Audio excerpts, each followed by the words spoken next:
Praise lord. మరి యొక్క సమయంలో దేవుణ్ణి స్తుతించుట అనే మాటను నేను ఈ ప్రాంతంలో జ్ఞాపకం చేసుకుంటున్నాను. దేవుడు ఈ సమయంలో దేవుని యొక్క వాగ్దానం నుండి దేవుడు మనతో మాట్లాడుతూ ఉన్నాడు. మరి ఎత్తైన పర్వత శిఖరముల మీదకి, అలాగే దేవుని యొక్క నామములో ఆయన అనేక మంది ప్రజలను మరి ఒక బండ మీద తమ నివాస స్థలాన్ని కట్టుకోమని చెప్పి ఉన్నారు. అదే రీతిగా ఇక్కడ ఉన్న ప్రజలందరూ కూడా ఒక ఎత్తైన స్థలంలో వారి నివాసాలను కట్టుకుని ఉన్నారు. మరి అక్కడున్న ఆ బిడ్డలతో దేవుని యొక్క నామాన్ని స్తుతించడానికి దేవదేవుడు ఎంతగానో ఈ సమయంలో అవకాశం ఇచ్చి ఉన్నాడు. మరి ఈ సమయాన్ని నేను జ్ఞాపకం చేసుకున్నప్పుడు పరిశుద్ధ గ్రంథంలో నుంచి ఈ కీర్తన గ్రంథము 148వ కీర్తన మొదటి వచనంలో ఒక మాట రాయబడింది. యెహోవాను స్తుతించుడి, ఆకాశవాసులారా యెహోవాను స్తుతించుడి, ఉన్నత స్థలముల నివాసులారా ఆయనను స్తుతించుడి. మరి ఒక ఎత్తైన ఉన్నతమైన స్థలములలో మరి దేవునికి మహిమ కలుగును గాక. అలాగే పరలోకంలో కూడా దేవదూతలు కూడా దేవుని స్తుతిస్తూ ఉన్నారు. ఈ వచనం ద్వారా ఇక్కడున్న ప్రాంతంలో ఉన్న ప్రజలందరినీ కూడా కలుసుకుని దేవుని స్తుతించడానికి, ప్రార్థించడానికి, మరి దేవుని సువార్తను ప్రకటించడానికి మారుమూల ప్రాంతాల్లో ఉన్న అనేక స్థలాల్లోకి వెళ్ళినప్పుడు మరి అక్కడున్న వారి పరిస్థితుల్లో, వారి యొక్క వసతులు మనం చూసినప్పుడు నిజంగా దేవుడు మనకి ఎంతటి కృపను అనుగ్రహిస్తున్నాడు.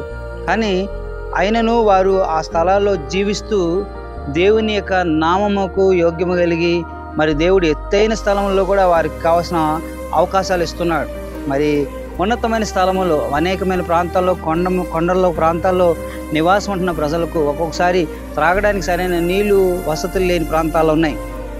అలాగే అనేక మారుమూల ట్రైబల్ ఏరియాల్లో కూడా అనేక మంది బిడ్డలు మరి జీవిస్తూ ఉన్నారు. మనకు ఒకవేళ ఈ సమయం ముందు నీకు దొరికినంత వసతిగా వారికి దొరకకపోవచ్చు. అయినా సరే వారు నీళ్ళ కొరకు అనేక స్థలాల్లోకి పరిగెత్తిన దినాలు ఉన్నాయి. మరి అనేక ఆహారం కొరకు అనేక స్థలాల్లోకి వాళ్ళు వెళ్ళినట్లుగా మనం చూస్తున్నాం. అలాగే మరి ప్రభువైన యేసుక్రీస్తు ఆయన బైబిల్ సువార్త అంతట్లో కూడా మరి చాలా కొండ ప్రాంతాలు ఆయన ఎక్కుతూ దిగుతూ ఉన్నారు. అలాగే కొండ మాటలో కూడా మరి అనేక మంది కుష్టి రోగులు ఉన్నట్లుగా బైబిల్ గ్రంథంలో రాయబడింది కదా ప్రియులారా. మరి ఆ యొక్క వచనాలన్నింటినీ కూడా జ్ఞాపకం చేసుకుంటున్నాను నేను. ఇక్కడున్న ప్రజలు మరి సరైన మార్గం లేదు, అయినప్పటికీ కూడా దేవుని నామమును బట్టి దేవుని స్తుతించడానికి దేవుని సేవకులైన వారిని ఆహ్వానించినప్పుడు మరి దేవుణ్ణి స్తుతిస్తున్నప్పుడు వారిలో మరి ఎంత సంతోషం కలుగుతూ ఉంది.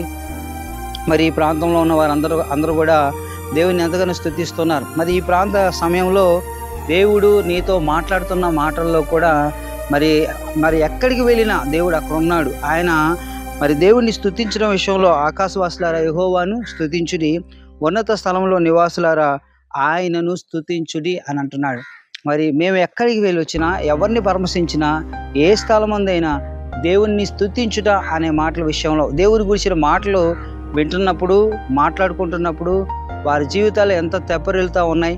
మరి ఎక్కలేని వారు ఎక్కుతూ ఉన్నారు, వస్తూ ఉన్నారు దేవుని మాటలు వినటం కొరకు. మరి ఎంత మనకు దేవుడు కొన్నిసార్లు కొన్ని సద్వినియోగపరుచుకునే అవకాశాలు మనకిచ్చిన ఇవి చాలు అవి చాలు అని ఈ సమయంలో నువ్వు అనుకుంటున్నామేమో. కానీ దేవుడు మనకిచ్చిన యోగ్యతను మరిచి పక్కన వాడిని యొక్క యోగ్యత కొరకు మనం ఎదురు చూస్తూ ఉన్నాం. అందుకని దేవుని యొక్క వాక్యం సెలవిచ్చినట్లుగా నీవు ఏ స్థలం ముందున్నైనా దేవుడు నిన్ను పోషించడానికి, లేకపోతే దేవుడు ఏ స్థలంలో ఉన్నా దేవుడు నిన్ను పోషించడానికి కావలసిన సమర్థంతో కూడిన విధానాలు దేవుడు ఎంతగానో అప్పగించున్నాడు. మరెందుకును ఈ యొక్క ప్రత్యేకమైన ఈ యొక్క దినమందు దేవుడు మాట్లాడుతున్న ఈ మాటల్లో మరి నీవు ఏ స్థలంలో ఉన్నప్పటికీ కూడా ఆయన నామాన్ని స్తుతించినట్లుగా, దేవుణ్ణి మరి మనం ఆరాధించినట్లుగా దేవునికి ఒక గొప్ప అవకాశం ఇచ్చినట్లుగా మనం చూడాలి. అలాగే ప్రాంతంలో ఉన్నవారు చెప్తున్న సాక్ష్యాలు వింటున్నప్పుడు, ఎత్తైన స్థలంలో వింటున్నప్పుడు మరి మీకేం కావాలి అని అడిగినప్పుడు త్రాగడానికి నీళ్లు కావాలి, మేము వెళ్ళడానికి సరైన దారి కావాలి, మార్గం కావాలన్నాడు. కాబట్టి దేవుడు మార్గమును సరళపరచడానికి ఈ లోకానికి వచ్చినాడు. ప్రతి ఒక్క వ్యక్తిని ఆయన జీవింపజేసి ఉన్నాడు. కాబట్టి మనం యోగ్యత కలిగి దేవుడు మనకు అన్నీ ఇస్తున్నా ఇవ్వలేని వారు దేని కొరకు ఆరాటపడుతున్నారో మనం చూద్దాం. ఈ దినమందు ఈ సమయంలో దేవుడు మనతో మాట్లాడినట్లుగా దేవుడు మనకిచ్చిన వాటి యందు సంతృప్తి కలిగి దేవదేవుని మనం స్తుతిద్దాం. ఈ కొద్ది మాటలు దేవుడు దీవించును గాక. ఆమేన్. God bless you all.